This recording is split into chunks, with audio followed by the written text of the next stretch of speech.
নমস্কার বন্ধুরা, কেমন আছো তোমরা? সঞ্চিতাস লাইফস্টাইলের নতুন একটি ব্লগে আমি সঞ্চিতা তোমাদের সবাইকে স্বাগত জানাচ্ছি। চারিদিকে কি সুন্দর কাশফুল ফুটেছে দেখো। শরতের আগমনী বার্তা দেওয়া শুরু হয়ে গেছে। কাশফুল ফুটলেই কেমন যেন পুজো পুজো একটা মনে হয় বলো। আমারও মনে হয়। এই ফুটেজটা রাস্তায় একদিন বেরিয়েছিলাম, সেদিনকে তুলে নিয়ে এসেছিলাম। ভেবেছিলাম তোমাদের সাথে ঠিক একদিন শেয়ার করব। আর যখন ফুটেজটা তুলেছিলাম তখন কিন্তু সকাল ছিল না, একটু সন্ধ্যা হওয়ার মুখোমুখি। ওই জন্য আবছা আলোতে সাদা ফুলগুলো ঠিক তুলোর মতন দেখা যাচ্ছিল। কি সুন্দর লাগছে বলো। আর বেশ কটা দিন বাকি মা আসতে। মনটা আনন্দের সঙ্গে একটু একটু খারাপও লাগছে। কেন বলো তো? পুজো এলেই তো আবার সেই যাওয়ার পালা। আসবোই ভালো। সকাল সকাল মেয়েকে নিয়ে বেরিয়ে গেছি বাজার করতে। আমাদের সামনের যে বাজার, কালীগঞ্জ মোড়ের হাটের বাজার। সপ্তাহে 2-3 দিন এখানে আলাদা আলাদা জায়গায় বাজার বসে, হাট বসে। এমনিতে যে বাজার আসে তার থেকে এই বাজারগুলোতে কিন্তু জিনিসের দাম অনেকটাই কম হয়। তো আজকে তনুকে নিয়ে বললাম, চল তনু একটু হাটের বাজার করে আনি।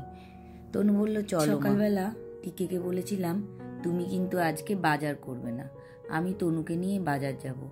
আসলে কি হয় জানো, টিকে বাজার এলে ও খুব ভালো বাজার করতে পারে না। শাক পাত একটু আলাদা আলাদা মাছ কিনতে হলে আমাকেই বাজার আসতে হয়। তনু আর 2-1 দিন হয়তো থাকবে, তারপরে হয়তো ওকে দিল্লি ফিরে যেতে হবে। চাকরির ব্যাপার বুঝতেই তো পারছো, বসে থাকলে তো চলবে না, চাকরি তো করতেই হবে বলো। তাই ওকে নিয়ে আজকে বাজারে এসছি। বেশ কয়েক রকম মাছ কিনে নিয়ে আসবো। যবে থেকে এসছে মেয়েটা মাছ খেতে এত ভালোবাসে, ওর বাবাকে বললেই সেই কাতলা নয় রুই এনে হাজির করছে। তাই আমি আজকে বললাম, চল স্কুটিটা নিয়ে বেরো, ভালো ভালো কিছু মাছ নিয়ে আসি। চিংড়ি মাছ, লোটে মাছ, ইলিশ, এসবগুলো খুব পছন্দ করে। আমার 2 মেয়েই আমার মতন একটু খাওয়া দাওয়া পছন্দ করে। এইসব হাবিজাবি মাছ খেতে ওরা দুজনা খুব পছন্দ করে। ওর বাবা আবার রুই কাতলা ছাড়া আর কিছু খেতেই জানে না। তাই আজকে অনেক রকম মন ভরে মাছ কিনে নিয়ে এসেছি। 2-3 দিন মেয়েটা যদিনই থাকবে ডেলি ভালো ভালো মাছ রান্না করে খাওয়াবো। আর অনেক রকমের সবজিও এনেছি, অনেক রকমের শাকও কিনে নিয়ে এসেছি। বাইরে আসার পরেই একটু একটু মেঘ দেখা দিয়েছে, খুব জোরে ঝড় উঠেছে জানো। একটুখানি পরেই হয়তো বৃষ্টি আসবে। যখন আসছিলাম খুব রোদ ছিল, তারপরেই দেখলাম হঠাৎ করে মেঘটা কালো হয়ে চলে এলো। এই দেখো, ছোট ছোট কুচো চিংড়ি নিয়েছি, আর এটা হচ্ছে প্যাঙাশ মাছ। আর একটা নিয়েছি সিলভার কাপ নিয়েছি, একটু ইলিশ নিয়েছিলাম, তারপরে পমফ্রেট মাছ নিয়েছিলাম, একটু লোটে মাছ নিয়েছিলাম। সব কটা মাছকে বেছে ধুয়ে ফ্রিজে রেখে দেবো। একটু একটু করে বানিয়ে বানিয়ে ওকে খাওয়াবো। আর একটু মাছের ডিমও নিয়েছি অনেকটা, কারণ মাছের ডিমটা ও খুব খেতে ভালোবাসে। আর এটা হচ্ছে সিলভার কাপ মাছ। বাকি মাছগুলো ফ্রিজে ঢুকিয়ে দিয়েছি ধুয়ে। তনু বলছে, এত মাছ মা রাখার জায়গাই হবে না, তুমি একটু একটু করে ধুয়ে ধুয়ে দাও, নুন হলুদ মাখিয়ে আমি ফ্রিজে রেখে দিচ্ছি, তোমার ক্যামেরার অ্যাঙ্গেলে এতগুলো মাছ আসবে না। আর দুপুরবেলা রোদে পুড়ে মাছগুলো নিয়ে এসেছি তাড়াহুড়ো করে। সব কাজ ছেড়ে দিয়ে আগে মাছ বাছতে শুরু করে দিয়েছি।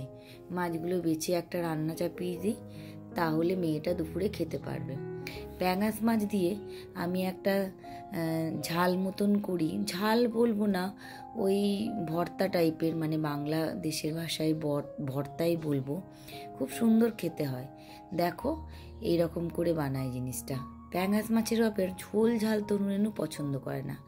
এই যে বেশি করে রসুন দিয়ে তারপরে পেঁয়াজ দিয়ে এই যে ভর্তাটা, এটা ওরা খেতে ভালোবাসে। আর একটু কলমি শাক রান্না করেছি, আর এই যে মাছের ডিমের বড়া। অনেকগুলো রান্না করেছি আজকে। মন ভরে তুমি খাও আজকে, তনুকে বললাম। আর বিকেল হতে হতে খাওয়া দাওয়ার পরে একটু রেস্ট নিয়েই আমি বাজারে চলে এসেছিলাম। তনু 2-3টে ব্লাউজ কেনার আছে, জামা কাপড় কেনা হয়েছে। এত ভিড়, ওইখানে আর তোমাদেরকে ভিডিও করে দেখালাম না। আমরা চলে এসেছি রুমা সুইটসে। এখানে একটু কিছু খাবো, খাওয়ার পরে নেক্সট ডেস্টিনেশন যাবো স্পেন্সারেও। এখন না অনেক জায়গায় ফোন অ্যালাউ করছে না, তো ওই জন্য তোমাদের দেখাতে পারছি না। বসে আছে, দুজনা যমজ বোন এরা।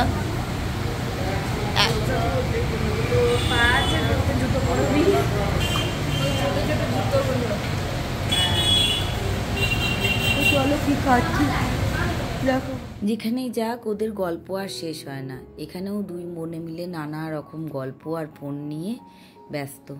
যাই হোক, আই হোপ তোমাদের আজকের এই ব্লগটা ভালো লেগেছে। যদি ভালো লেগে থাকে লাইক, কমেন্ট অ্যান্ড সাবস্ক্রাইব করো চ্যানেলটাকে, বেল আইকনটাকে অল করে দিও। আজকের মতো আসি তাহলে, বাই, ভালো থেকো বন্ধুরা।